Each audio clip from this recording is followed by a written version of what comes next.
সোমবার দিনে আমার সাথে এরকম একটা ঘটনা ঘটবে ভাবতেই পারিনি। তো বন্ধুরা, আবারও নতুন একটি ব্লগে তোমাদের স্বাগত জানাই। আজকে তো সোমবার ছিল, প্রায় প্রত্যেক বাড়িতেই নিত্য মহাদেবের পুজো হয়ে থাকে, তাই আমিও চেষ্টা করি এই দিনে একটু ভালো মতো পুজো দেব।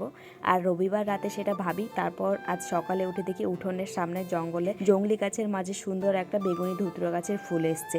এই গাছ আমরা কোনোদিন আগে লাগাইনি বা আগে কখনো খেয়াল করিনি, হতে পারে জংলি কোনো গাছের সাথেই হয়ে উঠেছিল। তারপর আমি দুটো গাছ থেকে ফুল তুলে আনি।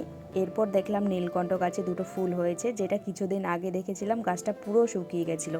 সেখান থেকে এরকম নীলকণ্ঠ ফুল পেলে কার না খুশি হয় বলো। আর এদিকে তো বাড়িতে আকন্দ ফুলের গাছ আগে থেকেই ছিল, তাই সেটা তুলে ছোট করে মালা গেঁথে নিলাম। যাক, সোমবারে মহাদেবের সব পছন্দের ফুলগুলো বাড়িতেই পেয়ে গেছিলাম, তাই আজকে খুব সুন্দর করে পুজো দিলাম। আর তোমাদের যদি আমার এরকম ডেইলি ব্লগ দেখতে ভালো লাগে তাহলে কমেন্টে অবশ্যই জানিও, তাহলে আমি আরও নতুন নতুন সুন্দর সুন্দর ভিডিও উপহার দেবো। আজকের মতো টাটা।